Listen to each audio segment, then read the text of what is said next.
Welcome back. ధాన్యం కొనుగోళ్లు అదేవిధంగా పెట్రోల్ ధరలు నిన్నటి వరకు ఈ రెండింటిపైన కూడా పెద్ద ఎత్తున అధికార విపక్షాల మధ్య మాటల యుద్ధం నడుస్తూనే ఉంది. మాటల తూటాలు పేలుతూనే ఉన్నాయి, చూస్తూనే ఉన్నాం. స్టిల్ ధాన్యం కొనుగోళ్లకు సంబంధించి అదే పరిస్థితి కంటిన్యూ అవుతోంది. మరోవైపు రైతుకి ఇచ్చేటువంటి ఉచిత కరెంటుకు సంబంధించి కూడా ఇప్పుడు పెద్ద ఎత్తున చర్చ మొదలైంది. ఒకవైపు మీటర్ పెట్టేటువంటి అంశానికి సంబంధించి, రైతుకు స్పెషల్ డిస్కమ్కు సంబంధించినటువంటి దానిపై నిన్న విచారణ జరిగినటువంటి పరిస్థితి మనం చూసాము. ముఖ్యంగా రైతుకు ఉచిత విద్యుత్ ఇవ్వకూడదు అన్నటువంటి కుట్రలో భాగంగానే ఇదంతా చేస్తున్నారు అని చెప్పేసి బీఆర్ఎస్ అంటోంది.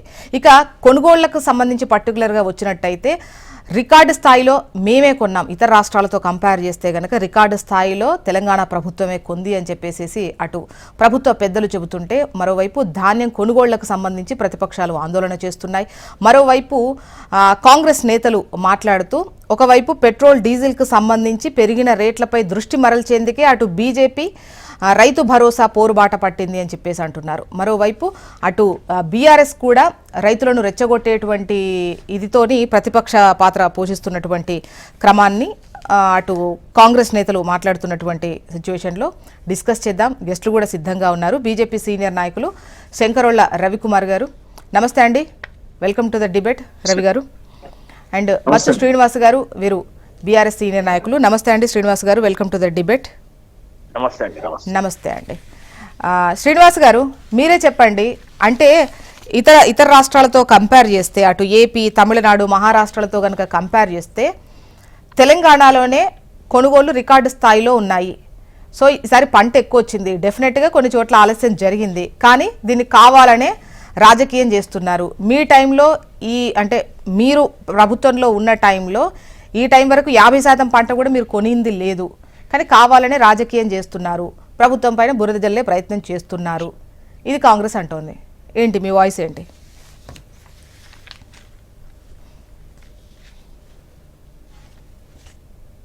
మొట్టమొదట హెచ్ఎంటీవీ వీక్షకులకు, మీకు అక్కడ ఉన్నటువంటి మిత్రుడికి అందరు కూడా నమస్తే. నమస్తే.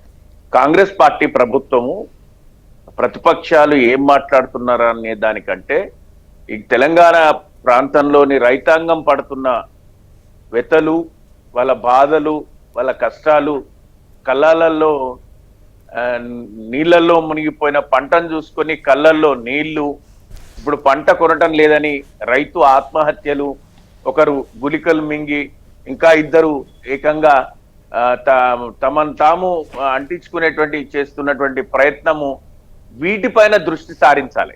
ఈ అంశాలను ప్రతిపక్ష పార్టీలుగా కొనసాగుతున్నటువంటి తెలంగాణలో బీఆర్ఎస్ అయినా బీజేపీ అయినా వాళ్ళ ప్రధాన బాధ్యత ప్రజల సమస్యలు, ప్రజా గొంతుకై నినదించేదే వాళ్ళ పని ఉంటుంది. అంతేగాని మీరున్నప్పుడు అట్లా కొనలే, మేము కొనలేదు 100% అనుకుందాం కొద్దిసేపటికి.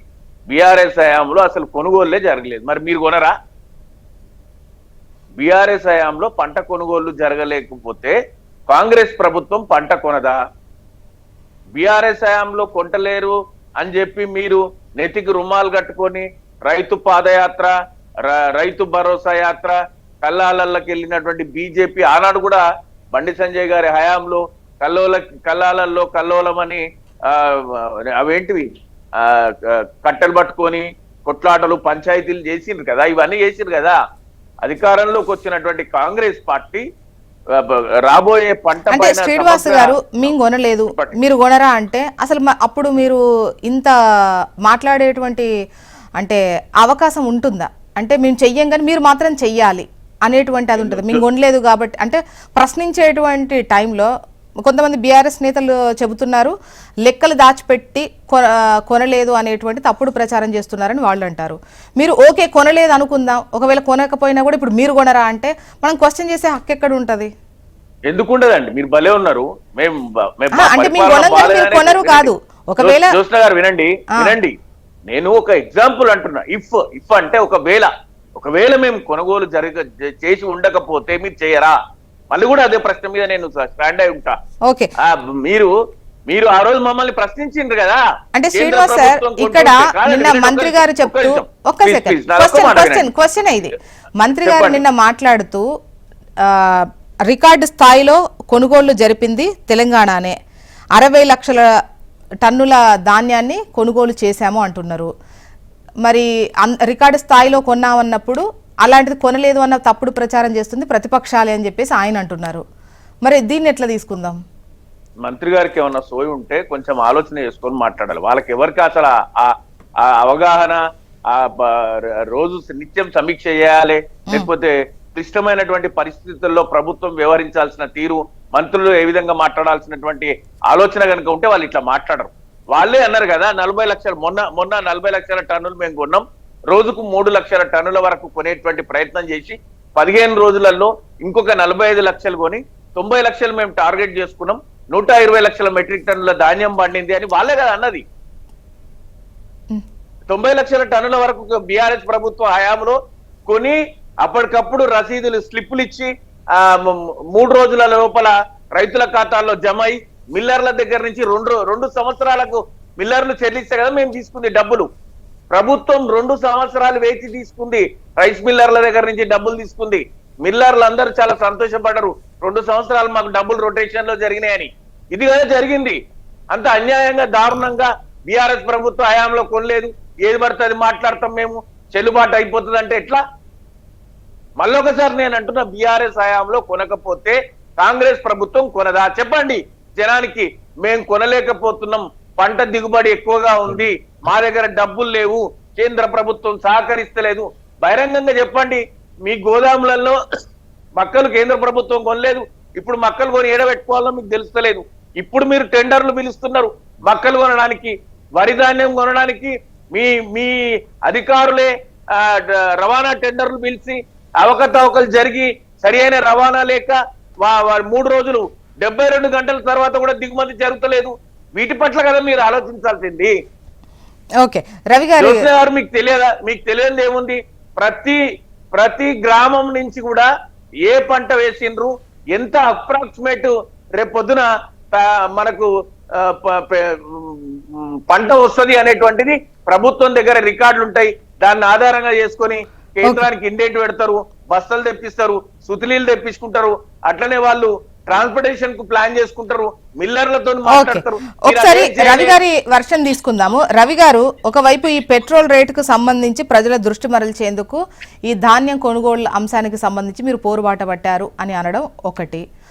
రెండో విషయం ఏంటంటే, పండిన పంట అంటే ఏటికేడు పెరుగుతా ఉన్న కొద్దీ మీరు కేంద్రం కొనుగోలు చేసేటువంటిది పూర్తి స్థాయిలో అయితే కేంద్రం కొనదు. సో కొనుగోలు మీరు పూర్తి స్థాయిలో ఎందుకు తీసుకోరు అన్నటువంటి ప్రశ్న. ఇది ముఖ్యంగా కేంద్రానికి వేసిన బీజేపీ వాళ్ళు సమాధానం చెప్పాల్సినటువంటి క్వశ్చన్స్.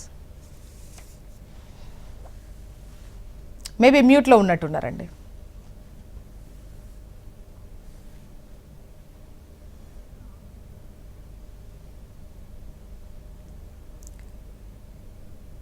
మళ్ళీ ఒకసారి కనెక్ట్ చేద్దామండి మనం. ఈలోపు గౌరీ సతీష్ గారు వచ్చారా కాంగ్రెస్ నుంచి? గుడ్ మార్నింగ్ అండి గౌరీ సతీష్ గారు, welcome to the debate. Good morning please. ఇప్పుడు ఓకేనా? ఇప్పుడు వాయిస్ వస్తోంది. ఓకే, ముందు రవి గారి వాయిస్ తీసుకున్న తర్వాత మీ సమాధానం తీసుకుంటా సార్. సతీష్ గారు చెప్పండి. రవి గారు ఏంటి వీటికి సమాధానం చెప్పాలి కదా. నేనేమంటున్నా, మా యొక్క ఎంపీలు, ఎమ్మెల్యేలు, ఎమ్మెల్సీల యొక్క ఈ 4 రోజుల పర్యటనలో ఉన్నటువంటి ఎఫెక్ట్ చూడండి. అంత ముందు వరకు కేంద్ర ప్రభుత్వం కొనలేదని చెప్పేసి ధాన్యాన్ని రోడ్ల పైన, కళ్ళాల దగ్గర ఆరబెట్టేశారంట, కళ్ళాల దగ్గర వెయిటింగ్ లో పెట్టారంట, కిలోమీటర్ల కొద్ది ట్రాక్టర్లలో నింపి లైన్ లో పెట్టారంట. మా యొక్క ఎంపీలు, ఎమ్మెల్సీలు, ఎమ్మెల్యేలు అందరూ కలిసి బస్సు యాత్ర చేపట్టగానే రాత్రికి రాత్రి అక్కడ ఉన్నటువంటి ఆరబెట్ట ధాన్యం మాయమైపోయింది, కిలోమీటర్ల కొద్ది లారీలలో ఆపిన ధాన్యం మాయమైపోయింది, కళ్ళాల దగ్గర వెయిటింగ్ లో ఉన్నటువంటి తూకమైనటువంటి ధాన్యం కూడా మాయమైపోయింది. అన్ని మాయమైపోయింది మేము రాగానే. మరి ఇది ఎట్లా జరిగింది? అప్పుడప్పుడు కేంద్ర ప్రభుత్వం వచ్చి కొనేసిందా, లేకపోతే అప్పుడప్పుడు వచ్చేసి ఎవరైనా వచ్చి ఎత్తుకోబోయిరా? ఏం జరిగింది మరి? ఒకవేళ నిజంగానే కేంద్ర ప్రభుత్వానికి మీరు ఇచ్చిన ఇండెంట్, ఎంతైతే ఇండెంట్ ఇచ్చారో అంత ఇండెంట్ కొనకపోతే అప్పుడు మీరు కేంద్ర ప్రభుత్వాన్ని అడగండి. మీ దగ్గర అసలు లెక్కలే లేవు. కేంద్ర ప్రభుత్వానికి మీరు ఎంత ఇండెంట్ ఇచ్చారు, ఎంత ప్రతిపాదన పంపించారని లెక్క అడిగినా అసలు మొత్తం అంత పెద్ద ప్రెస్ మీట్ లో ఒక్కసారైనా చెప్పిండా? ఇంత ఇండెంట్ వచ్చింది, ఇంత ఇండెంట్ కేంద్ర ప్రభుత్వానికి ప్రతిపాదిస్తే కేంద్ర ప్రభుత్వం ఇంత తీసుకుంటుందని చెప్పేసి ఏమన్నా, అసలు వీళ్ళు ఇంత ఇండెంట్ పెట్టారు, రాష్ట్ర ప్రభుత్వం నుంచి ఎంత పోయింది, ప్రతిపాదన ఇంత కొనాలని ఎంత పోయింది అనేది చెప్తున్నాడా?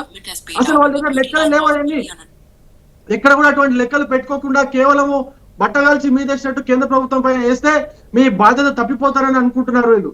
అట్లా కుదరదు. ఒకవేళ నిజంగానే మీరు కేంద్ర ప్రభుత్వానికి ఎంతైతే ప్రతిపాదన పంపించారో ఆ ప్రతిపాదనలన్నీ బయట పెట్టండి, అప్పుడు తెలుస్తుంది. సరే, ఇది ఇంకో విషయం. ఇంకొక విషయము, మీ యొక్క ఏది మన కలెక్టర్లు లేదా మీ మండల అధికారుల సమావేశాలు అయితే నిర్వహిస్తారో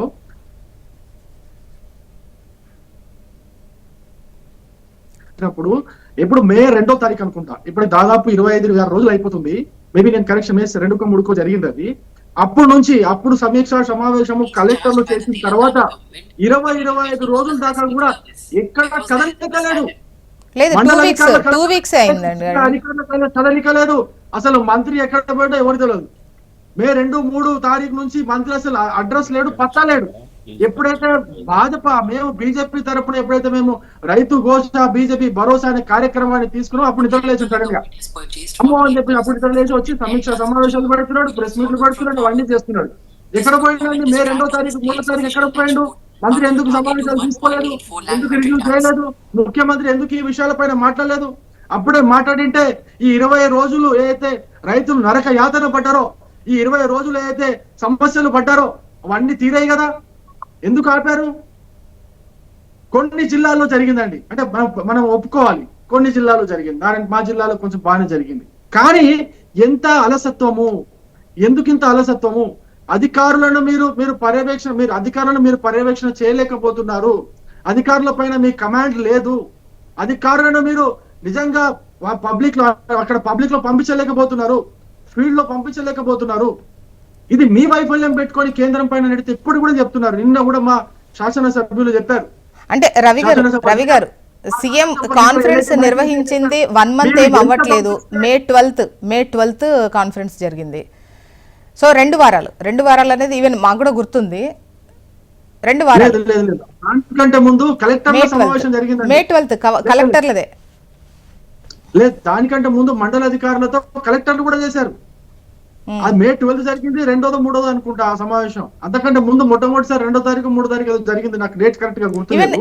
కలెక్టర్లతో కాన్ఫరెన్స్ జరిగిన తర్వాత మేబీ మనం డిబేట్ కూడా పెట్టినట్టున్నామని నాకు గుర్తు.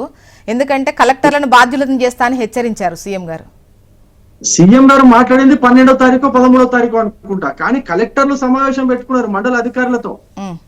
కలెక్టర్లు వాళ్ళ కింద ఉన్న వాళ్ళతో మీటింగ్ పెట్టుకున్నారు. అది అందులో వీళ్ళు ఎవరు లేరు. అప్పటి నుంచి కదలిక లేదంటున్నా. ఇప్పుడు మళ్ళీ మే 12కో 13కో ముఖ్యమంత్రి గారి కలెక్టర్ల సమావేశం నిర్వహించినప్పటికీ కూడా అప్పటికి కూడా కదలిక లేదు. కదలిక ఎప్పుడు స్టార్ట్ అయింది? 20 తారీఖు తర్వాత స్టార్ట్ అయింది. గత వారం రోజులకి స్టార్ట్ అయింది. అది కూడా ఎప్పుడు మేము రైతు ఘోష బీజేపీ భరోసా స్టార్ట్ చేసిన తర్వాత మొదలైందండి. నేనేమంటున్నా, ఇప్పటికి కూడా మేము ఈ యొక్క రాష్ట్ర ప్రభుత్వానికి కేంద్ర ప్రభుత్వం తరఫున ఆశ్వాసన ఇస్తున్నాం.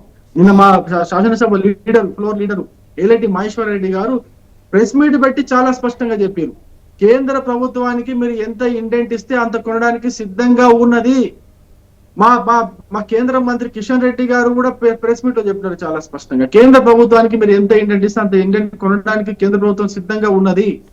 అంత స్పష్టంగా చెప్పినప్పటికీ కూడా ఇంకా ఈ యొక్క మంత్రులకి ఎందుకు ఈ ప్రభుత్వానికి ఇంకా క్లారిటీ రావట్లేదని అర్థం కావట్లేదు. కేవలం రైతులను వేధించాలని ఒక లక్ష్యంతో రైతుల దగ్గర నుంచి. కానీ రవి గారు నిజంగా సిద్ధంగా ఉంటుందా? ఎంత వండిస్తే అంత వంటారా? అంటే పర్టికులర్ గా వాళ్ళు ఫిక్స్ చేస్తారు కదా, ఫిక్స్ చేసిన తర్వాత ఒకవేళ కావాలంటే మళ్ళీ వీళ్ళు రిక్విజిషన్ పెడతారు, మళ్ళీ తీసుకుంటూ ఉంటారు. ఇప్పుడే 3 విడతలో 2 విడతలో లేఖలు రాశారు, మళ్ళీ పెంచడం జరిగింది. సో పూర్తి స్థాయిలో కూడా తీసుకోదు కదా కేంద్రం. పూర్తి స్థాయిలో ఎందుకు తీసుకుంటది? పూర్తి స్థాయి 90% కూడా తీసుకుంటారండి కేంద్ర ప్రభుత్వము. మీరు కాకపోతే మీరు ముందే అడ్వాన్స్ గా ఇండెంట్ ఇవ్వాలా, దాని తగ్గట్టుగా కేంద్ర ప్రభుత్వం ఏర్పాటు చేసుకోవాలి కదా. ఆ ఇండెంట్ అనేది మీరు ముందే ఇవ్వాలి. వీళ్ళు ముందు ఇవ్వరు, మధ్య మధ్యలో మళ్ళీ పెడుతూ ఉంటారు. అసలు వాళ్ళ లెక్క తెలియదు అంటున్నా. లెక్క లేదు వీళ్ళ దగ్గర. అసలు ఎంత విస్తీర్ణంలో పంట పండింది, ఎన్ని లక్షల టన్నుల పంట ఉత్పత్తి జరిగింది అనేది ఏమవుతుంది, వారానికి ఒకసారి 3 రోజులకు ఒకసారి మారిపోతా ఉన్నది. వీళ్ళ దగ్గర లెక్క లేదంటున్నా. అందుకే కేంద్రానికి మళ్ళీ లెక్కలు రాస్తున్నారు. ఒక అంచనా ప్రకారము, ఒక పద్ధతి ప్రకారము, ఒక సాగు అయినటువంటి లెక్కలు కరెక్ట్ గా సేకరించి కేంద్రానికి సబ్మిట్ చేస్తే కేంద్ర ప్రభుత్వం ఒప్పుకుంటుంది. ఎందుకు ఒప్పుకోదండి? రైతుల విషయంలో కేంద్ర ప్రభుత్వం ప్రతిసారి ఎప్పటికైనా రైతుల పక్షంలోనే నిర్ణయాలు తీసుకున్నది, రైతుల బాగు కోసమే నిర్ణయాలు తీసుకున్నది. ఎప్పుడు కూడా రైతులను వేధించడానికి కేంద్ర ప్రభుత్వం ఎప్పుడు కూడా ఎటువంటి ప్రయత్నం చేయలేదు. ఈ ప్రయత్నం వల్ల రాష్ట్ర ప్రభుత్వం దగ్గర నుంచి జరగలేదు కాబట్టి ఈ ఇబ్బంది అలా జరిగింటే. నేను ఇంకో విషయం చెప్తానండి. మొన్న మొన్న రైతులు మేమేమో రైతు కోసం బీజేపీ భరోసా చేస్తుంటే వీళ్ళు పెట్రోల్ డీజిల్ పైన ధర్నా చేస్తున్నారు.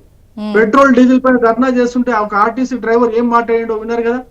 మక్కలు కొనండి, వరి కొనండి, పెట్రోల్ రేటు అవి దిగొచ్చు తర్వాత కావాలంటే అని చెప్పేసి ఆర్టీసీ డ్రైవర్ వ్యాఖ్య చేస్తే ప్రజల్లో ఎంతవరకు ఈ యొక్క మక్కల కొనుగోళ్లు వడ్ల కొనుగోళ్ల పైన ఎంతవరకు వ్యతిరేకత ఉన్నది ప్రభుత్వం పైన ఒకసారి మనం అర్థం చేసుకోవచ్చు కదా. నేనేమంటున్నా, మళ్ళీ ఇంకో విషయం కూడా చెప్తున్నా, ఇన్ఫ్రాస్ట్రక్చర్ డెవలప్మెంట్ కోసము పంట విస్తీర్ణం ఎంత పెరిగింది. ఒకప్పుడు 2013-14 కేవలం 20 లక్షల ఎకరాల్లో వరి పంట పండేది. ఇప్పుడు 60 నుంచి 65 లక్షల ఎకరాల్లో వరి పంట పండుతుంది. 60-65 లక్షల ఎకరాల వరి పంట కోసము మనం ఎంతవరకు మనం గోడౌన్లను పెంచుకున్నాము, కళ్ళలను పెంచుకున్నాము, స్టోరేజ్ కి సంబంధించిన మిల్లలను ఎంతవరకు పెంచుకున్నాము. ఇవన్నీ ఎక్కడ లెక్కలు లేవు. ఏమి అసలు ఏమి ప్రణాళిక లేదు. ఒకసారి గౌరీ సతీష్ గారి సమాధానం తీసుకుందాం. రైతులకు మేము చాలా చేసినాం ఏదో 21,000 కోట్ల రైతు రుణమాఫీ చేస్తాము, 500 బోనస్ ఇస్తున్నాము, అది చేస్తున్నాం అని చెప్తున్నారు తప్ప ఎక్కడ కూడా పక్కాగా ప్రణాళిక లేకుండా ఈ పంట ఉత్పత్తి జరిగితే ఎక్కడ స్టోర్ చేసుకోవాలి, ఏ విధంగా ముందుకు పోవాలి, కొత్త కొత్త మార్కెట్లను ఏ విధంగా వెతకాలి. ఆ ఈనాం అని చెప్పేసి ఒకటి కేంద్ర ప్రభుత్వ పథకం ఉన్నది. ఆ ఈనాంలో రైతులను ఏ విధంగా అనుసంధానం చేయాలి, అనుసంధానం ఒకసారి గౌరీ సతీష్ గారు సమాధానం తీసుకుందాం. సతీష్ సార్, ఢిల్లీ ఇక్కడ కాకుండా ఢిల్లీకి వెళ్ళి చక్కర్లు కొట్టాలి అన్నటువంటి విధంగా, అంటే బీజేపీ నేతలు ఇక్కడ కాదు అడగడం, ఢిల్లీకి వెళ్ళాలి, టార్గెట్ పెంచమని అడగాలి తీసుకునేటువంటి ధాన్యానికి సంబంధించి అని చెప్పేసి అంటున్నారు. ఒకవైపు మీరు ఇచ్చినటువంటి రిక్విజిషన్, మా దగ్గర ఇంత ధాన్యం కొనాలి అన్నటువంటి దానికి సంబంధించి మీరు కరెక్ట్ నంబర్ ఇవ్వలేదు, అందుకోసమే ఈ విధంగా పదే రిక్విజిషన్స్ రేజ్ చేయాల్సి వస్తోంది అనేది ఒకటి. కేంద్రం కొంటలేదు కాబట్టి ఇక్కడ ఆలస్యం అవుతుందన్న లెక్క చూపిస్తున్నారు అనేది మరొకటి. ఏంటి సమాధానం? ముందుగా ప్యానెల్లో ఉన్నటువంటి రవి గారికి, శ్రీనివాస్ గారికి, మీకు హెచ్ఎంటీవీ ప్రేక్షకులందరూ కూడా నమస్కారం తెలియజేస్తూ, భారతీయ జనతా పార్టీ రైతుల గురించి మాట్లాడితే దయ్యాలు వేదాలు వెలించినట్టు. ఎందుకనంటే ఈ భారతదేశంలో నల్ల చట్టాలు తెచ్చి రైతులను నడ్డి విరిచే విధంగా వందల మంది రైతుల చావుకు కారణం ఎవరో ఈ భారతదేశ ప్రజలందరికీ, రైతులందరికీ కూడా బాగా తెలుసు. దాంతోపాటు బీఆర్ఎస్ పార్టీ వాళ్ళు మన స్వయంగా ఎక్స్ఎంపీ ఎక్స్ఎమ్మెల్యే మాట్లాడినటువంటి మాటలు ఒకసారి గుర్తు చేస్తూ ఉన్నాం. ఎందుకనంటే రైతులు వాళ్ళు గనక కొనకపోతే, ఆశించే స్థాయిలో వాళ్ళు ఎక్స్పెక్ట్ చేసే స్థాయిలో డబ్బులు చెల్లించకపోతే రైతులు ప్రతిపక్ష పార్టీగా రోడ్ల మీదకి వస్తే ఎవరు రావట్లేదు అని చెప్పి ప్రత్యక్షంగా చూసినటువంటి పరిస్థితి. దాంతోపాటుగా అప్పుడున్నటువంటి గౌరవ ముఖ్యమంత్రి గారు అయినటువంటి కేసీఆర్ గారు చెప్పినటువంటి మాటలు కూడా గుర్తు చేసుకోవాలి కదా. సరే, అధికారంలో ఉన్నప్పుడు అది మర్చిపోయి ఇప్పుడు మాట్లాడితే రైతులు కూడా కొంతమేర కర్షిస్తారు. ఎందుకంటే వరేస్తే ఉరినటువంటి వాళ్ళు మేము ఎందుకు పండిస్తారు మీరు అన్నటువంటి మాట్లాడినటువంటి మాటలు కూడా మన అందరికి కూడా తెలుసు కదా. ఏది ఏమైనప్పటికీ కూడా ప్రజాప్రభుత్వము తెలంగాణ రాష్ట్రంలో ఇప్పటికీ ప్యాడీ కానీ, జవార్ కానీ, దాంతోపాటు మక్కలు కానీ కొంటున్నటువంటి పరిస్థితి. ఎందుకంటే ఆశించిన స్థాయి కంటే ఎక్కువ ఉత్పత్తి జరిగింది, ఇది వాస్తవం. దాంతోపాటుగా అక్యురేట్గా ఎంత అనేది రైతులు పండించినటువంటి పంట కొద్ది మేరకు అక్కడక్కడ మిస్ అయితే తడిచినటువంటి ధాన్యాన్ని కూడా కొంటున్నటువంటి పరిస్థితి ప్రత్యక్షంగా చూస్తూ ఉన్నాం. ఇప్పటి వరకు 60 నుంచి 72 లక్షల టన్నుల మెట్రిక్ టన్నుల ప్యాడీ ఉన్నటువంటి పరిస్థితి. దాంతోపాటుగా వాళ్ళందరూ కూడా 1,150 కోట్ల రూపాయలు రైతుల అకౌంట్లో జమ చేసినటువంటి పరిస్థితి. ఎస్, ఎక్కడన్నా అక్కడ అమాలీల కొడుతున్నప్పటికీ కానీ ట్రాన్స్పోర్టేషన్ సమస్య ఉంటే ఎక్కడికక్కడ అక్కడ ఉన్నటువంటి ఆ జిల్లాల మంత్రులు కానీ, ఎమ్మెల్యేలు కానీ, ఎంపీలు కానీ సందర్శించి వారి సమస్య టాప్ ప్రయారిటీగా రైతుల సమస్యలు ప్రజాప్రభుత్వం సమస్యగా భావించి దాన్ని పరిష్కరించడానికి ఛాయశక్తుల ప్రయత్నం చేస్తూ ఉన్నాం. కానీ భారతీయ జనతా పార్టీ ఒక్కసారి ఆత్మపరిశీలన చేసుకోవాలి. ఎందుకంటే ఎన్నికల ముందు వారు మాట్లాడినటువంటి మాటలేంది, ఎన్నికలు అయిపోయిన తర్వాత పెట్రోల్ డీజిల్ ధరలు ఆకాశానికి అంటే విధంగా అవి డైవర్ట్ చేయడానికే వాళ్ళు కల్లాల యాత్ర అవ్వడం అనేది చాలా ఒక్కసారి విచారించదగ్గ విషయం. ఎందుకంటే ఎక్కడైతే నిత్యావసర వస్తువులు కానీ మిగతా వస్తువుల ధరలు కానీ ఆకాశానికి అంటుతా ఉంటే భారతీయ జనతా పార్టీ వాళ్ళు కనీసం వాళ్ళు ముందు గౌరవ కేంద్రంలో నుంచి ప్రాతినిధ్యం వహిస్తున్నటువంటి గౌరవ కేసీఆర్ గారు, కిషన్ రెడ్డి గారు ఏమాటలు చూసాం కదా. మేము డీజిల్ పెట్రోల్ ధరలు పెంచం, ఎలాంటి ధరలు పెంచే ఆలోచన కేంద్ర ప్రభుత్వానికి లేదని చెప్పినటువంటి మాటలు కూడా మనకు ఒకసారి గుర్తొస్తూ ఉంటాయి. ఇవన్నీ ఏంటంటే అవి డైవర్ట్ చేయడానికి తెలంగాణ రాష్ట్రంలో రైతుల పట్ల కపట ప్రేమ చూపించడం అనేది ఈ తెలంగాణ సమాజం సహించదు. కాబట్టి ఇప్పటికైనా ఆలోచన చేయాలి. కేంద్రం కొనవలసినటువంటి స్థాయి కంటే ఎక్కువ కొనవలసినటువంటి అవసరం ఉంది. అది చేయకుండా కల్లాల వెంబడి వెళ్తే రైతులు ఎక్కడ ఏం చేస్తున్నా కూడా రైతుల కంటే ఎక్కువ భారతీయ జనతా పార్టీ నాయకులు ఉన్నారు. ప్రత్యక్షంగా మేము కొడంగల్లో చూసినటువంటి పరిస్థితి, కుల్కచల్లో చూసినటువంటి పరిస్థితి. సో ఏం చెప్తున్నామంటే రాజకీయ ధాన్యం సేకరణకు సంబంధించి కేంద్ర ప్రభుత్వం గానీ ప్రతిపక్ష పార్టీ గానీ దయచేసి ఆలోచన చేయాలి. ధాన్యం అది సేకరణకు ఆలోచన చేయకుండా సంబంధించి మీరు మేము చెబుతున్నటువంటి అధికారంలో ఉన్నప్పుడు కరెక్ట్ చేయలేదు. కాదు అని అంటున్నారు. ఈవెన్ గత బీఆర్ఎస్ ఇప్పటి వరకు 50% కూడా సేకరించలేదు అనేది చెప్పారు. అదంతా తప్పుల తడక. అంటే గతంలో మేము పూర్తి స్థాయిలోనే సేకరించాము, ఇప్పటి వరకు అంతా 50% కన్నా ఎక్కువగానే సేకరించాము, కానీ కావాలని మీ తప్పుల్ని కప్పిపుచ్చుకునేందుకు గత ప్రభుత్వం పైన కూడా మీరు విమర్శలు చేస్తున్నారు. మేడం, మేము గత ప్రభుత్వం పైన విమర్శ చేయవలసినటువంటి అవసరం లేదు. ఎందుకంటే వరి వేస్తే ఊరున్నటువంటి వాళ్ళు కేసీఆర్ గారా కాదా, ఎంత వంతే అంత కొంటారా అని చెప్పినటువంటి అప్పుడు అధికారంలో మంత్రులు స్టేట్మెంట్ ఇచ్చారా లేదా? ఆ క్లిప్లింగ్ కావాలంటే ఇప్పుడే చూపిస్తాం, మన దగ్గర ఉంటాయి కదా హెచ్ఎం టీవీలో. సో ఇది వాస్తవం కాదా? మేమేం చెప్తున్నామంటే గతంలో ఎంత ఇబ్బంది ఉండే దానికంటే కొద్ది మేరకు ఉత్పత్తి అయినటువంటి మాట వాస్తవం. అయినా ఎక్కడ కూడా రైతులకు ఇబ్బంది కలగకుండా బోనస్ తో పాటు తడిసినటువంటి ధాన్యాన్ని కూడా, గతంలో తడిసినటువంటి ధాన్యాన్ని కొన్నటువంటి దాఖలాలు చూసామా? ఎంత ఇబ్బంది పడ్డారో చూసాం కదా మనం ప్రత్యక్షంగా 2.5 సంవత్సరాల క్రితం. సో మేమేం చెప్తున్నామంటే ప్రతిపక్ష పార్టీగా ఉన్నటువంటి టీఆర్ఎస్ పార్టీ అధికారంలో ఉన్నప్పుడు రైతులను మర్చిపోయారు. వరి వండియొద్దన్నారు, వరేస్తే ఊరన్నారు, అది మర్చిపోయారు. ఓకే, ఇప్పటికైనా ఎక్కడైతే రైతులకు ప్రజాప్రభుత్వం వారి పండించినటువంటి ప్రతి గింజను కొనడానికి శాయశక్తుల ప్రయత్నం చేస్తుంది. మేము రాజకీయం చేయట్లేదు, వాస్తవ పరిస్థితిని చెప్తా ఉన్నాం.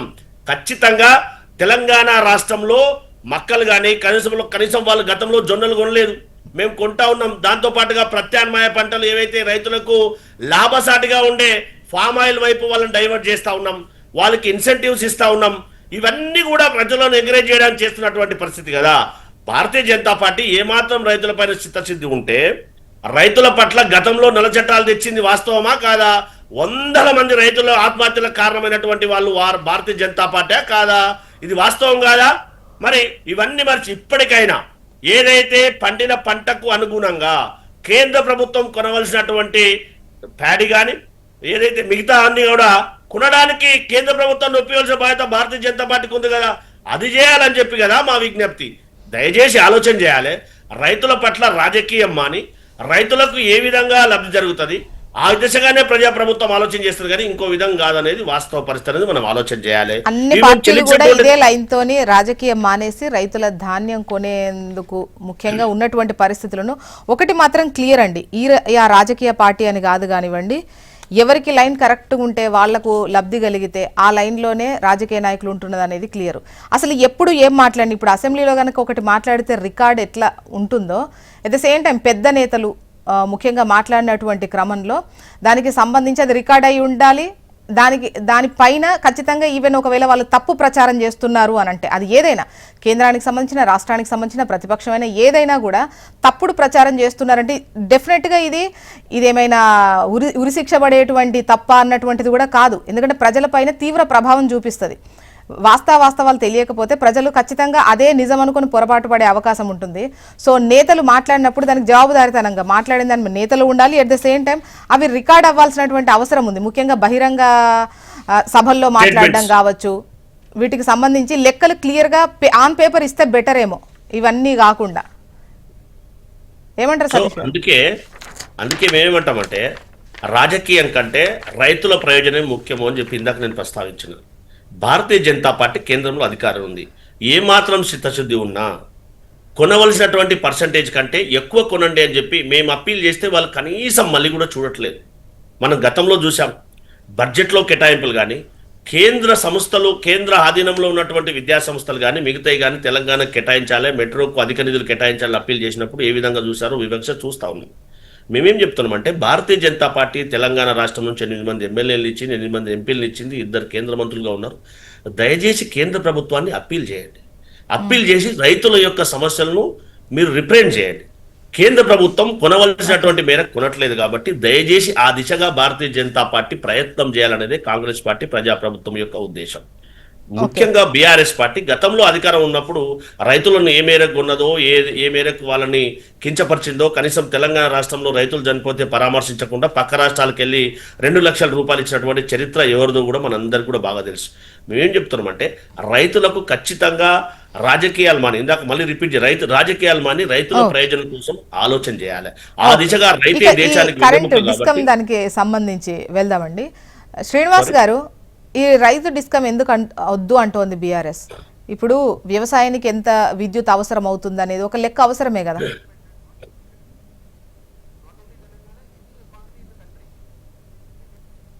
కృష్ణ గారు, ఈఆర్సీ ముందు రైతు డిస్కంలకు వాళ్ళు ఏమంటారు, 5.5 లక్షల ట్రాన్స్ఫార్మర్లకు మీటర్లు పెడదామంటారు. ఒక్కొక్క దానికి 25,000, 1,500 కోట్లు వెచ్చిస్తారు.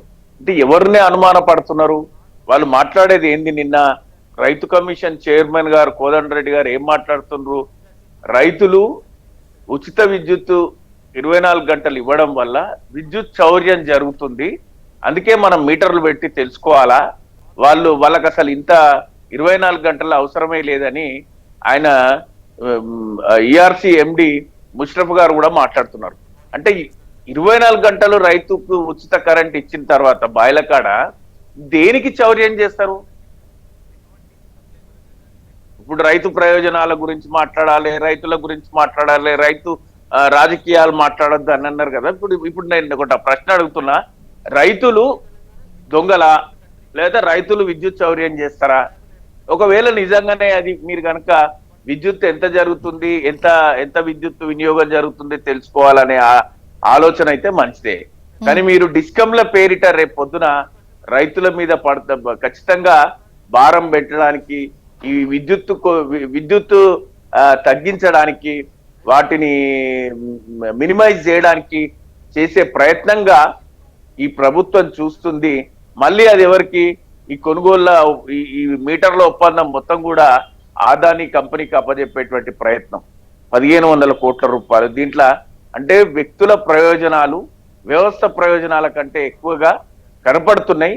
అయినా రైతులకు ఇవ్వాల్సినటువంటి ఉచిత కరెంటు ఆ 24 గంటలు ఇవ్వాల్సిందే.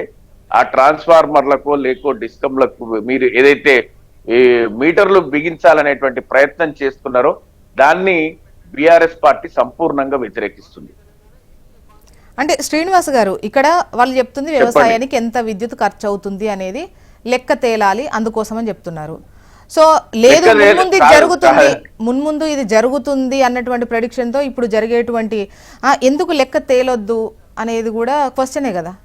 ఎందుకు తెలియద్దు ఇంత వ్యవసాయానికి ఇంత విద్యుత్? కాదండి, చాలా సింపుల్. ఇది రాష్ట్రంలో ఉత్పత్తి అయ్యే విద్యుత్తులో డొమెస్టిక్ ఎంత, ఇండస్ట్రియల్ ఎంత అనేది తేలిపోతే మిగిలింది ఎంత, మిగతాది అగ్రికల్చర్ కన్నట్టే కదా.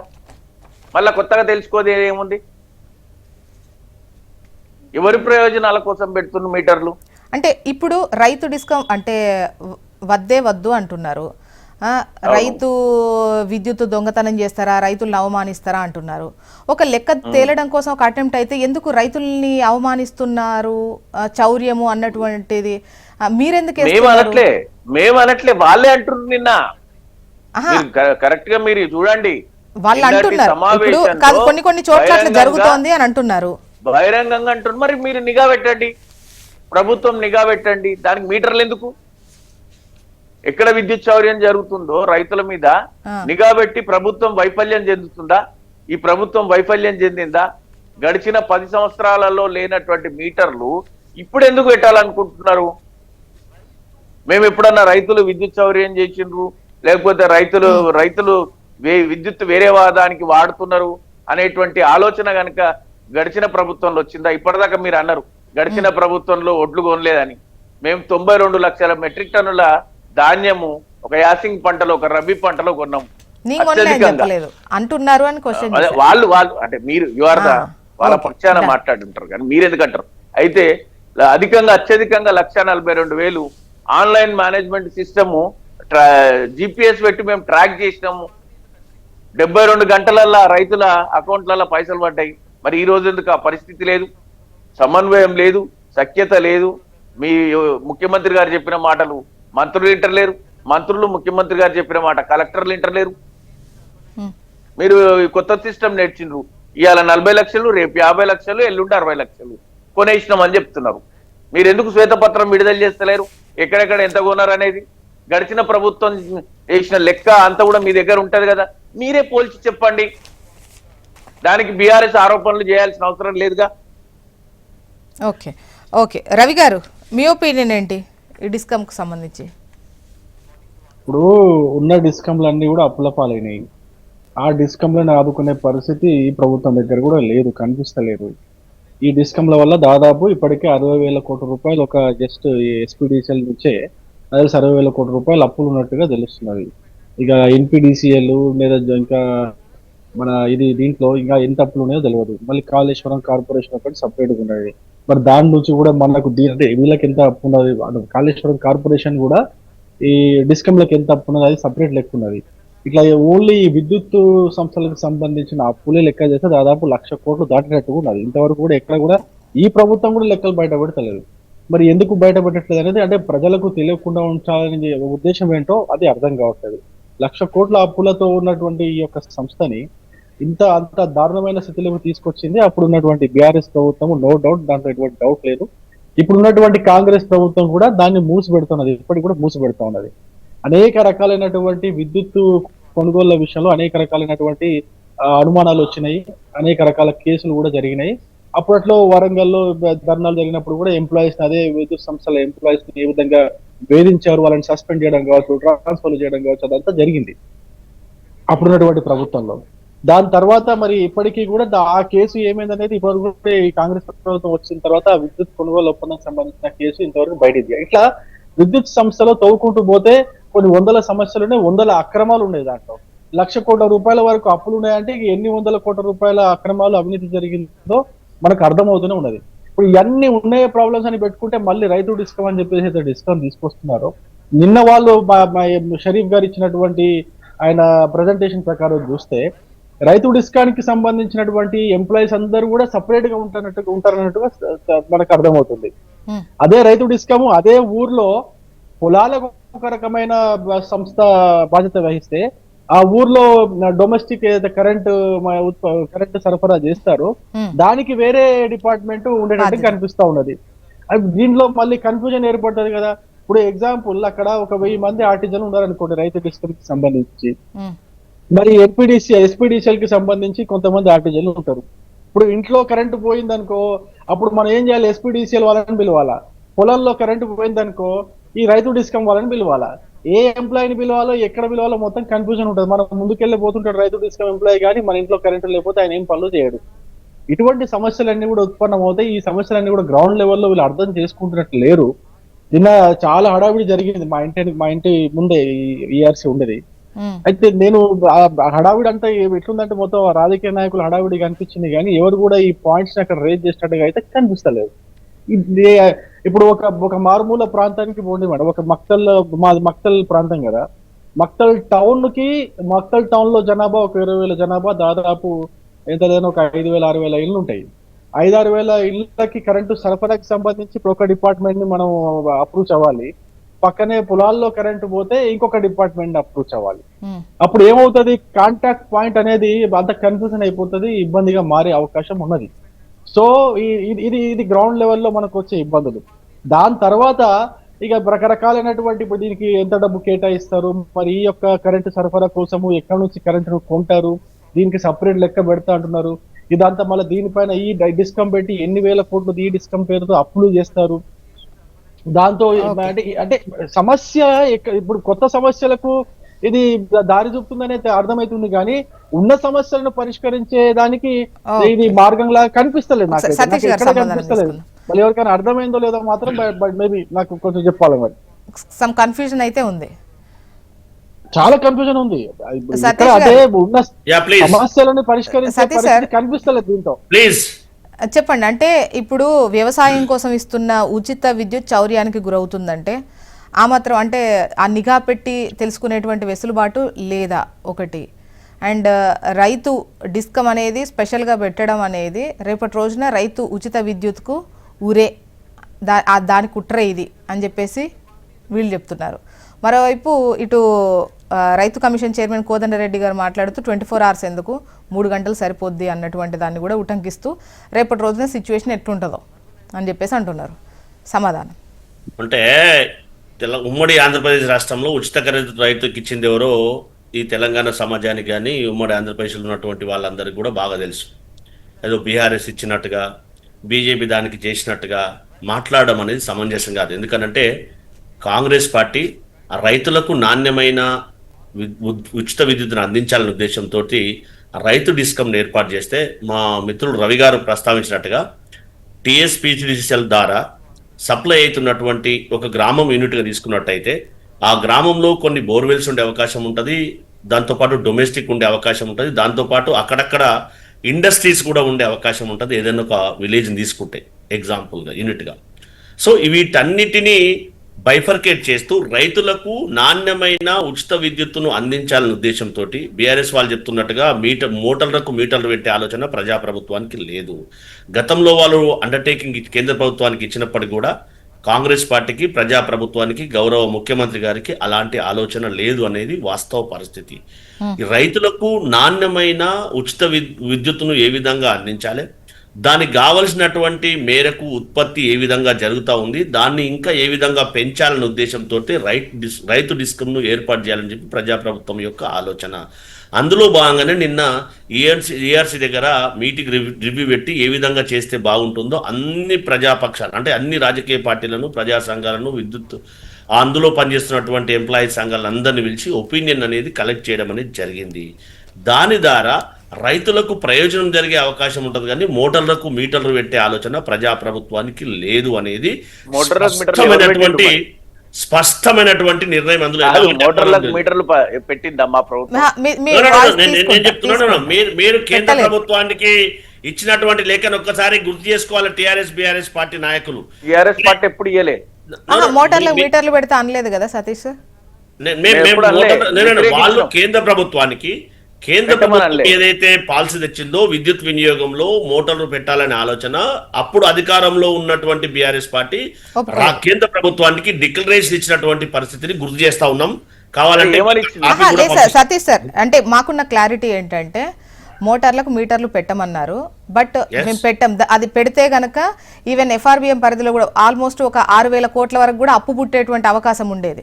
ఈవెన్ నిర్మల మేము ఒక దగ్గర మాట్లాడుతూ కూడా మీరు మీటర్లు పెట్టారు కానీ దీనికోసం మాత్రం మేము పెంచాలా, 6,000 కోట్లు అందరు చేస్తూ ఉంటే మీరు చెయ్యరు, మీకు ఇస్తామా అని చెప్పేసి అన్నారు. సో వీళ్ళు దానికి ఒప్పుకోలేదు. అయితే ఒప్పుకోకపోవడం ఎందుకో కూడా తెలియలేదు, తర్వాత విషయం అనుకోండి. ఆ లెక్క తెలుతుంది అనేటువంటి ఈక్వేషన్స్లో మరి ఇప్పుడు ఒకవేళ మోటార్లకు మీటర్ పెట్టినా కూడా ఈ రైతు ఇంత వాడే, ప్రభుత్వమే కదా కట్టేది, ఎంత వాడితే ఏంటి. సో మరి ఎందుకో తెలియదు కానీ దాని గురించి మళ్ళీ మాట్లాడదాం. బట్ వాళ్ళైతే ఒప్పుకోలేదండి మీటర్ పెడతామంటే. మేమేమంటున్నామంటే ప్రజాప్రభుత్వానికి కాంగ్రెస్ పార్టీకి మోటార్లకు మీటర్లు పెట్టే ఆలోచన లేదు. చాలా స్పష్టంగా రైతు డిస్కమ్ ఏర్పాటు చేయడం ఎందుకంటే నాణ్యమైన ఉచిత విద్యుత్తును రైతులకు అందించాలి. అక్కడక్కడ సమస్యలు ఉత్పన్నమవుతున్నాయి కాబట్టి ఇంకా రిక్వైర్మెంట్ పెరుగుతుంది కాబట్టి దాన్ని ఏ విధంగా ఉత్పత్తి చేయాలనే ఉద్దేశంతో ఆలోచన చేస్తా ఉన్నాం. ఇప్పటి వరకు అయితే నాణ్యంగానే అందుతోంది కదా విద్యుత్. అంటే గతంలో అయితే 24 hours ఫుల్ ఆఫ్ రైతులకైతే ఇచ్చారు, అందులో డౌట్ లేదు. ఏమన్నా కరెంటు కోతలు అరాకొర ఉంటే అవి పక్కన పెడితే రైతులకైతే క్లియర్గా ఇప్పుడు వెళ్తోంది కదా. మళ్ళీ డిస్కమ్ ప్రస్తావన ఎందుకని వాళ్ళు అంటున్నారు.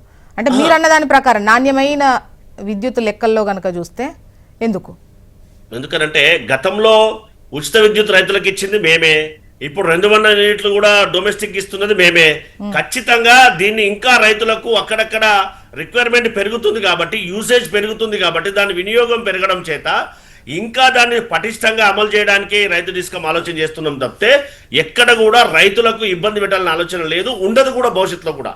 అందుకే మేమేం చెప్తున్నామంటే ప్రభుత్వము రైతు డిస్కమ్ పెట్టిన తర్వాత రైతులకు ఇంకా నాణ్యమైన అక్కడక్కడ చిన్న చిన్న లోటుపాట్లు ఏమైనా ఉంటే వాటన్ని కూడా స్ట్రీమ్ లైన్ చేయడానికి ఈ విధంగా ఆలోచన ఉంది తప్పితే ఏదైతే కోదండరెడ్డి గారు మాట్లాడినటువంటి మాట ఇక్కడైతే అక్కడక్కడంటే ఎక్కడైనా అట్లా రైతులు రాత్రిపూట కానీ మిగతా సమయాల్లో కానీ వాడుకోవడానికి అవకాశం ఉండకపోవచ్చు కాబట్టి చేయాలని అనగంటే ప్రభుత్వం యొక్క ఆలోచన కాదు, వారి వ్యక్తిగతమైనటువంటి ఆలోచన ఏంటది. కానీ మేమేం చెప్తున్నామంటే ఖచ్చితంగా రైతులకు రైతు డిస్కమ్ ఏర్పాటు చేసిన తర్వాత నాణ్యమైన విద్యుత్ వాళ్ళకు లో వోల్టేజ్ ప్రాబ్లం లేకుండా, ఫ్లక్చువేషన్ లేకుండా ఉండే అవకాశం ఉంటుంది. ఆ మేరకు ఎంత మేరకు వినియోగం అవసరమవుతుంది, ఆ మేరకు ఉత్పత్తి అనేది జరగవలసినటువంటి అవసరం ఉంది కాబట్టి దాన్ని బైఫర్కేట్ చేసి చూస్తే మనకు స్పష్టమైనటువంటి లెక్కలు వచ్చే అవకాశం ఉంటుందనే ఉద్దేశంతోనే ప్రజాప్రభుత్వం ఆ దిశగా ఆలోచన చేస్తుంది. ఓకే. ఓకే. కానీ ఒకసారి ఎక్కడ కూడా మోటార్లకు మళ్ళీ మీటర్లు పెట్టే ఒక 2 ఆలోచన నిమిషాలు వాయిస్ ప్రజాప్రభుత్వానికి లేదు. తీసుకుంటాను. అలాంటి ఆలోచన శ్రీనివాస్ గారు వాయిస్ తీసుకుందామండి ఒకసారి. శ్రీనివాస్ గారు, ఈవెన్ లాస్ట్ టైం కూడా ఈ స్మార్ట్ మీటర్లకు సంబంధించి ఒకటే డౌట్. ఇప్పుడు ప్రభుత్వమే కడుతుంది, రైతులకు ఉచితంగా ఇస్తారు. ఆ మీటర్ పెడితే గనక మేము ఇంత పవర్ వాడాము అన్నటువంటిది రైతులకు తెలుస్తుంది. అది ప్రభుత్వమే కదా అల్టిమేట్ గా కట్టేది. సో ఎందుకు ఒప్పుకోలేదు?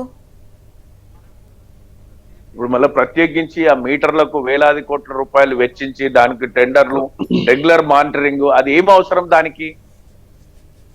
రైతుల మనసులలో రైతులకి కొత్త భయాన్ని సృష్టించేటువంటి ప్రయత్నం ఎందుకు? కేంద్ర ప్రభుత్వం ఏ ఉద్దేశంతో మీటర్లు పెట్టమన్నదో, పెట్టిన తర్వాత ఏ నిర్ణయాలు తీసుకుంటుందో, అసలు పెట్టకపోతే ఇచ్చేదే ఉచితంగా సర్ప్లస్ ఎంత అంటే అంత. ఇప్పుడు వీళ్ళ ప్రభుత్వం చెప్తుంది మీటర్లు పెట్టాలి.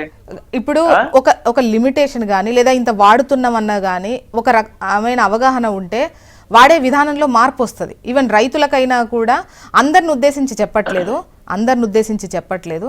బట్ ఒక్కోసారి మీటర్ నొక్కేసి వదిలేసి వెళ్ళిపోయిన సిచ్యువేషన్స్ కూడా చాలా ఉన్నాయి. కొన్నిసార్లు అవి వీడియోలు కూడా మనకు సర్క్యులేట్ అయ్యాయి. అంటే అట్లా అందరినీ ఉద్దేశించి అనట్లేదు, మళ్ళీ రైతు లోకాన్ని మొత్తం అన్నట్టుగా ఇది ప్రొజెక్ట్ చేయాల్సినటువంటి అవసరం లేదు. కానీ ఇంత వాడుతున్నాం, మనకి ఇంత బిల్లు మన తరఫున ప్రభుత్వం కడుతోంది అనేటువంటి ఒక అవగాహన కూడా రైతుకు ఉంటుంది కదా. మనకు ఉంది కదా అంటున్నా నేను, క్లియర్ గా ఉంది కదా మన దగ్గర. మీరు ప్రొడక్షన్ మైనస్ ఇండస్ట్రియల్ డొమెస్టిక్ తీసేయండి, నిల్వ ఉన్నది ఎంత, మిగతాది అగ్రికల్చరే కదా. మొత్తం లెక్క రైతుకి ఎందుకండి? ఆయన పొలంకి ఎంత వాడుతాడో ఆయన తెలియాలంటున్నా. ఆయన పొలానికి వాడేది తెలియాల్సిన నేను మామూలుగా మీటర్ గురించి ప్రైవేట్ లెక్కలు ఉంటాయి కదా. కాదండి జ్యోత్స్న గారు, రైతుకు ఎంత ఇస్తున్నాము అనేటువంటిది ఎవరికి తెలవాలి, ఎందుకు తెలవాలి? మన ప్రభుత్వం దగ్గర ఉంటది కదా, ఇంత పంటకు ఇంత నీరు వస్తే ఇంత ఖర్చు అవుతుంది కరెంట్ అనేది. రైతుకు తెలియద్దా నాకు ఇంత ఇస్తున్నారు ప్రభుత్వం నుంచి, నాకు ఇంత అందుతోంది? ఆయనకి ఎందుకు తెలియదండి? ఆయన రెగ్యులర్ గా వాడే మనిషేనా? వాళ్ళు రెగ్యులర్ గా వాడతారు, వాళ్ళకి ఐడియా లేదా? సరే రవి గారు, ఇప్పుడు అయితే అట్లా కదండి. ఇప్పుడు రైతు డిస్కమ్ అనే ఒక కొత్త డిస్కమ్ స్టార్ట్ చేసిన తర్వాత దానికి ఆదాయం ఎట్లా వస్తుంది? ఆదాయం ఏమైనా ఉంటుందా? ఇప్పుడు వేరే 2 డిస్కమ్లు ఉన్నాయి, వాటికి ఆదాయం వస్తుంది. ఆ ఆదాయంతో వాళ్ళు సరే ఇప్పటికే అడ్జస్ట్ చేసుకొని ఏదో విధంగా నడిపిస్తా ఉన్నారు. ఇప్పటికే అనేక ప్రభుత్వ సంస్థలు ఈ యొక్క డిస్కమ్లకి బకాయిలు ఉన్నాయి, బిల్లులు కడతలేరు వాళ్ళు. ఇప్పుడు రైతు డిస్కమ్ ఏ విధంగా స్టార్ట్ చేస్తారు? ఏమైనా బడ్జెట్ పెడతారా? పెడితే మరి ఎంతవరకు బడ్జెట్ పెడతారు? బడ్జెట్ పెట్టకపోతే ఏ విధంగా చేయాలి? ఎందుకంటే ఆదాయం కూడా ఉండదు. ఉచిత కనెక్షన్లు ఉంటాయి, మిషన్ భగీరథ కనెక్షన్లు ఉంటాయి, లేదా ఎత్తిపోతల దగ్గర ఎత్తిపోతలు ఎప్పుడు ఎత్తిపోతల పెద్ద ఎత్తిపోతలు వచ్చి పడింది మనకి, దాని కనెక్షన్లు దీని కిందకి వస్తాయి. వచ్చినప్పుడు మరి ఆ బిల్లులన్నీ ఎవరు పే చేస్తారు? ఆ బిల్లులో అంటే నేను ఏమంటున్నా, అంటే ఫ్రీ కాన్సెప్ట్ మొత్తం ప్రభుత్వం నుంచే. అది వాటిని మెయింటైన్ చేయడానికైనా డబ్బులు కావాలి కదా మేడం, ఆ ఎంప్లాయీస్ కి జీతాలు ఇవ్వాలి కదా. అంటే వాటిని మెయింటైన్ చేయడానికి ఇప్పుడు నిన్న కమిషనర్ గారు ఆయన సిఇఓ ముషరఫ్ గారు ఇచ్చిన ప్రెజెంటేషన్ ప్రకారం 660 మంది ఇంజనీర్లు, కొన్ని వేల మంది ఆర్కిటెక్టర్లు అందరూ కూడా ఈ డిస్కమ్ కిందకి వస్తారు. వచ్చినప్పుడు వాళ్ళందరికీ జీతాలు అయితే ఇక్కడ నుంచి చేయాలి కదా, ఈ డిస్కమ్ నుంచి చేయాలి కదా. దానికైనా బడ్జెట్ కావాలి కదా. అసలు ఆదాయం లేదు, ఏం లేదు, బడ్జెట్ లేదు, ఉల్టా అప్పులు. నాకు తెలిసి ఇప్పుడు అప్పులు బదలాయించారు దక్షిణ డిస్కమ్ నుంచి, నార్త్ డిస్కమ్ నుంచి అండ్ సౌత్ డిస్కమ్ నుంచి కొంచెం అప్పులు ఈ రైతు డిస్కమ్ కి బదలాయించారు. ఇంకా అంటే ఇప్పుడు ఈ రైతు డిస్కమ్ అనేది అప్పులతో మొదలవుతున్నది. అండ్ ఫైనల్ గా సతీష్ గారు మీరే సమాధానం చెప్పాలి. ఇప్పుడు రైతులకు ఇచ్చేదే ఫ్రీ అంటే అది నడపడానికి కూడా మళ్ళీ ఇంత డబ్బు పెట్టాలి. జ్యోత్స్న మేడం గారు, రైతులు దేశానికి వెన్నెముక్క. ఖచ్చితంగా వారిని ప్రభుత్వమే ఆదుకోవాల్సిన అవసరం ఉంటుంది. పంటలు పండించడానికి మేము హామీ మేరకు ఉచిత కరెంట్ అందిస్తామని చెప్పినాం. ఈ డిస్కమ్ ఏర్పాటుకు కానీ, అందులో ఉన్నటువంటి ఎంప్లాయీస్ కానీ, మిగతా విషయాల్లో కానీ, దాని ఉత్పత్తికి కానీ కావలసినటువంటిది పూర్తిగా ప్రభుత్వమే భరిస్తారని మన అందరు కూడా బాగా తెలుసు. దాని ద్వారానే నాణ్యమైన సతీష్ సార్ ఇక్కడే డౌట్ రైతులకు ఇచ్చేది ఉచిత విద్యుత్తే, దాని నుంచి ఏం రాదు. మళ్ళీ ఇది ఒక అదనం ఖర్చే కదా, ఇంకొకటి ఏర్పాటు చేసి వాళ్ళకి జీతాలు అంటే ఇక్కడ ఫ్రీనే, ఇటు ఈ ఖర్చు అదనం. సో ఇదెందుకు పెట్టే ఖర్చు మనం ఎప్పుడు కూడా వృధా ఖర్చు అనేది భావించకూడదు. ఒక చిన్న సబ్మిషన్, రైతు డిస్కమ్ కి అప్పులు బదలాయించినా లేదా అడగండి. జ్యోత్స్న మేడం గారు, రైతులకు ఉచిత విద్యుత్ ఇస్తామని చెప్పి మేము హామీ ఇచ్చినాం, దాన్ని నెరవేరుస్తాం. ఖచ్చితంగా రైతులకు కావలసినటువంటి నాణ్యమైన విద్యుత్ ఉత్పత్తి కోసమే ఈ రైతు డిస్కమ్ ఏర్పాటు అనేది ఆలోచన. అంతే తప్పితే ఎక్కడ కూడా రైతులకు ఇబ్బంది ఉండదు. వాళ్ళకు పూర్తిగా ప్రభుత్వమే అన్ని విధాలు ఆదుకుంటది. అందులో పనిచేస్తున్నటువంటి వాళ్ళకి కానీ ఈ డిస్కమ్ ఏర్పాటు కానీ ఎవరిపైన సంబంధించి ఏ విధమైనటువంటి లీడ్స్ వస్తాయి, ఎట్లా ఉంటుంది అనేది ముందు తెలుస్తుంది. And thank you so much అండి డిస్కషన్లో పాల్గొన్నందుకు. గౌరీ సతీష్ గారు, రవికుమార్ గారు, శ్రీనివాస్ గారు, థ్యాంక్ యూ అండి. ఇది వాళ్ళ న్యూస్ అనాలిసిస్. చూస్తూనే ఉండండి హెచ్ఎం టీవీ. వార్త ఆగదు, నిజం తాగదు.